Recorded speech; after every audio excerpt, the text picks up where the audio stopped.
नवाज शरीफ साहब भी लाहौर से भी हार गए थे, शहबाज शरीफ साहब जो वज़ीर आज़म बने वो भी हार गए और मरियम नवाज जो कि चीफ मिनिस्टर हैं वो भी हार गए थे।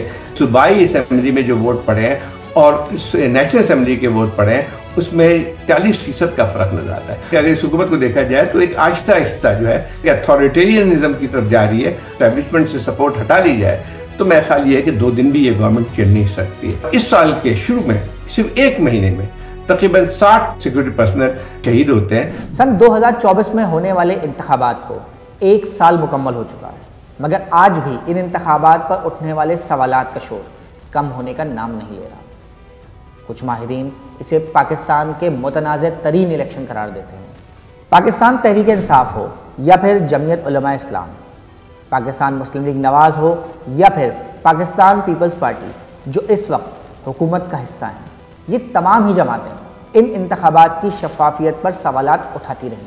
पाकिस्तान में सियासत पर गहरी नज़र रखने वाले सहाफ़ी और सियासी तज्ज़ियाकार जाहिद हुसैन साहब से हमने इस मामले पर बात की है और ये जानने की कोशिश की है कि आखिर इन इंतखाबात के 1 साल बाद मुल्क कहाँ खड़ा हुआ। बहुत शुक्रिया जाहिद हुसैन साहब कि आपने हमारे लिए वक्त निकाला। जाहिद हुसैन साहब, मैं ये पूछना चाह रहा हूँ कि मुल्क में इंतखाबात हुए और एक हुकूमत आ गई, आप इस सारे अमल को किस तरह देखते हैं? देखिए, एक तो बात बहुत साफ है कि जो इलेक्शन हुए थे 2024 को वो पाकिस्तान के मुतनाज़ा तरीन इंतखाबात में से गिने जा सकते हैं और उसकी जो है जिसके बाद हुकूमत जो वजूद में आई है उसके बाद उसकी सबसे बड़ा जो इशू रहा है जिसकी तलवार लटकती रही है वो लेजिटिमेसी का इशू है।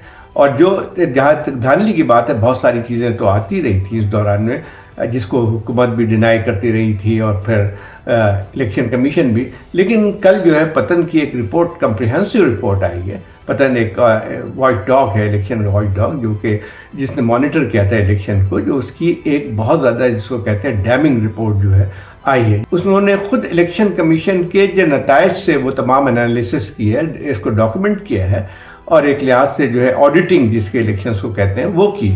और उसी के इसमें देखें तो आपको साफ मालूम होगा कि इलेक्शन में जितनी धांधली और जिस तरीके से हुई थी और मुख्तलिफ ज़राए से हुई थी उसकी मिसाल पाकिस्तान की तारीख में नहीं मिलती है। बगौर इसके पतन की, और मैं समझता हूँ कि बहुत ही ऑथेंटिक रिपोर्ट है। उसमें यह यहाँ तक था कि नवाज शरीफ साहब भी लाहौर से भी हार गए थे, शहबाज शरीफ साहब जो वज़ीर आज़म बने वो भी हार गए और मरियम नवाज जो है वो जो कि चीफ मिनिस्टर हैं वो भी उनका भी हार गए थे। बाज़ हलकों में तो 100% मिल गए, 100% तो नामुमकिन होता है किसी भी इलेक्शन में। और बाज़ जगह जो अगर सही है फिर ये भी था कि सूबाई असेंबली में जो वोट पड़े हैं और नेशनल असेंबली के वोट पड़े हैं उसमें भी एक बहुत बड़ा फ़र्क नज़र आता है। 40% का फ़र्क नज़र आता है। आप मुझे बताइए कि एक ही दिन इलेक्शन हो रहे हैं, एक ही बैलेट पेपर होता है, तो ये कैसे मुमकिन हो सकता है कि उसी कॉन्स्टिट्यूंसी में जहाँ पे 100% जो है वो नेशनल असेंबली में वोट देते हैं और उसमें 40% जो है सूबाई असेंबली के लोग में टर्न आउट होता है।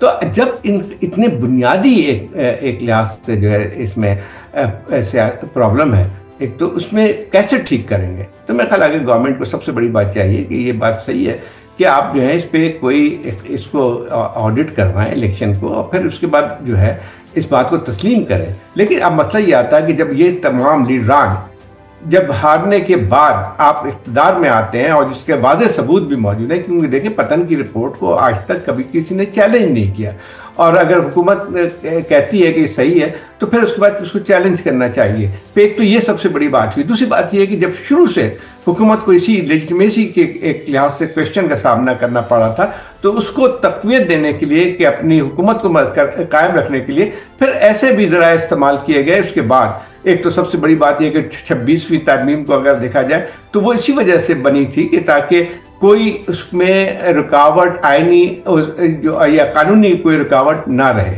कि एक फुल कोर्ट सुप्रीम कोर्ट की इससे पहले 26वीं तरमीम के उन्होंने फैसला दिया था जो रिजर्व सीटें हैं उसको किस तरह से पुर की जाए, लेकिन उसको आज तक उस पर अमल दरामद नहीं हो सका है। जो अब जो सूरत हाल बन के आई है कोर्ट में तो उसमें फिर यही बात आती है कि उसको हर गैर कानूनी अमल को एक शक्ल दी जाए।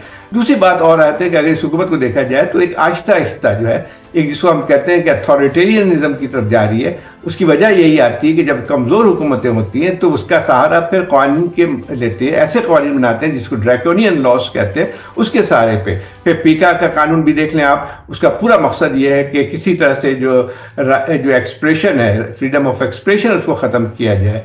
और मैं समझता हूँ कि ये एक लिहाज से पाकिस्तान की बदतरीन दौर की निशानी करती है। जब ये हुकूमत अगर इन चीज़ों में रहती है जहाँ पे उसके खुद बका का सवाल होता है, जब उस पर एक तलवार लटक रही होती है लेजिटिमेसी की, तो फिर बाकी जो है उसके जो भी परफॉर्मेंस होती है उसका भी, उस पर भी असर पड़ता है। और यही चीज़ हमने देखी है।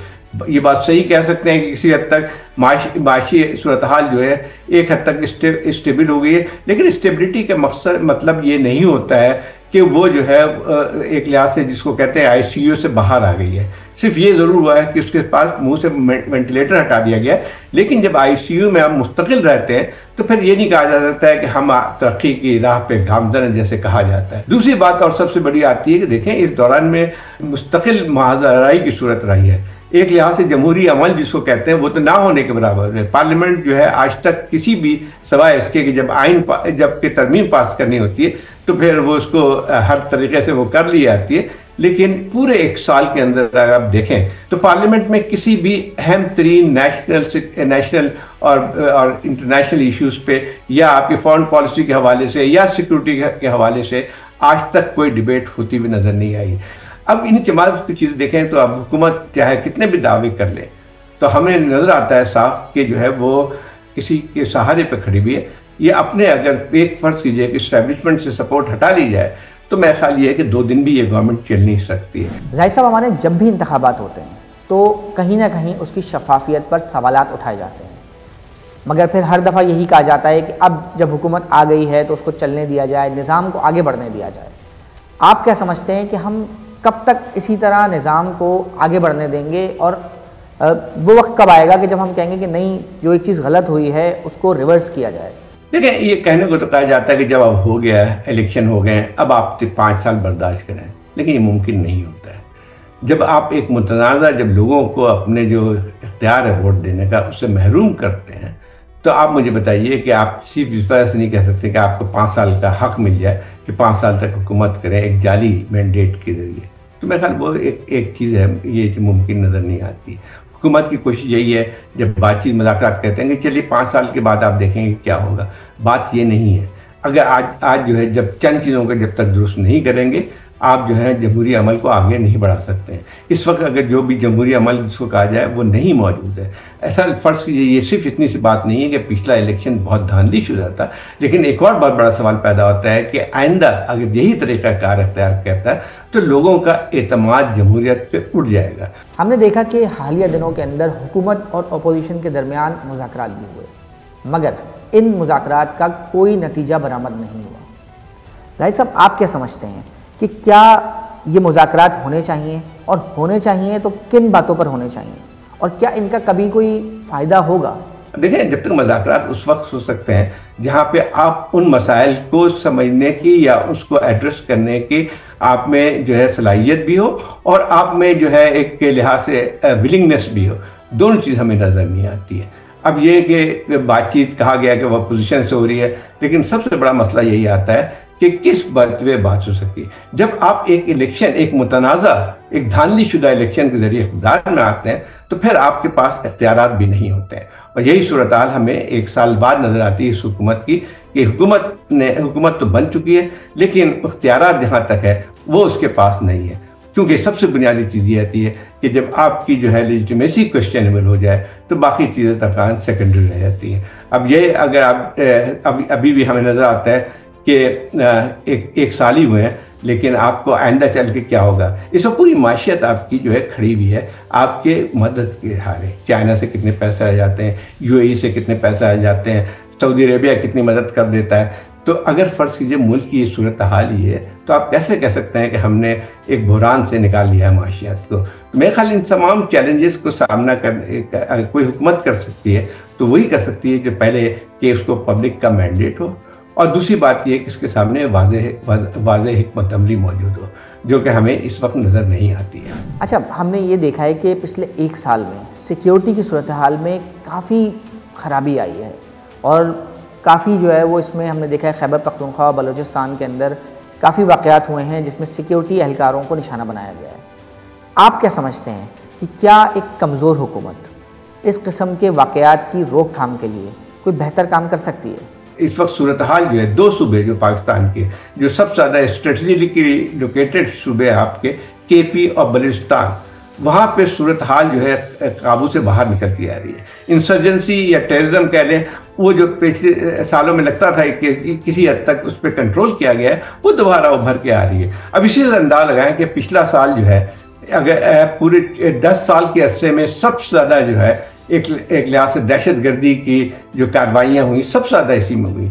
और इससे अंदाज़ा लगा सकते हैं कि आपके तकरीबन 700 जो सिक्योरिटी पर्सनल थे उनको जो है वो शहीद हुए इस पे। और इस साल के शुरू में सिर्फ 1 महीने में तकरीबन 60 सिक्योरिटी पर्सनल जो है वो शहीद होते हैं। तो इसका क्या मतलब होता है? इसका मतलब ये हुआ कि आपको जिन फ्रंट्स पे सामना है मुश्किलात का, एक माशी सूरत हाल पे, आपको एक लेजिटिमेसी का क्वेश्चन है, सियासी बहरान है, और उसके साथ साथ एक और भी मसला आता है, वो ये है कि बढ़ती हुई इंसर्जेंसी। और ऐसा लगता है कि स्टेट के काबू में वो चीज़ नहीं रही है। इस वक्त किसी और मुल्क में ये हालात होते हैं जहाँ पे 60 सिपाही शहीद होते हैं 1 महीने के अंदर, तो वहाँ पे तो एक लिहाज से इमरजेंसी की सूरत हाल बन के आती है। इसमें जो है फिर आपको एक नेशनल गवर्नमेंट का तस्वुर भी बन के आता है, लेकिन हमें तो कुछ भी नज़र नहीं आता है। यहाँ के सबसे बड़ा जो इंसर्जेंसी का प्रॉब्लम इस वक्त आ रहा है, उसमें यह था कि ख़ासतौर पर सूबा KP में और इस बलूचिस्तान में अवाम और स्टेट के दरमियान इतना ज़्यादा खिलाफ पैदा होता जा रहा है कि सिक्योरिटी फोर्सेस के लिए मुमकिन नहीं है कि वो इनसे एक लिहाज से मजबूत तरीके से इनके खिलाफ लड़ सकें। और जब ये सूरत हाल होती है तो फिर मेरे ख्याल मुल्क की अपनी बका का भी सवाल पैदा होता है। क्या हुकूमत के सामने ये तमाम है चीज़ें? मेरा ख्याल नहीं है। मज़ीद न्यूज़ अपडेट्स और डिजिटल स्टोरीज के लिए सब्सक्राइब करें डॉन न्यूज़ पाकिस्तान।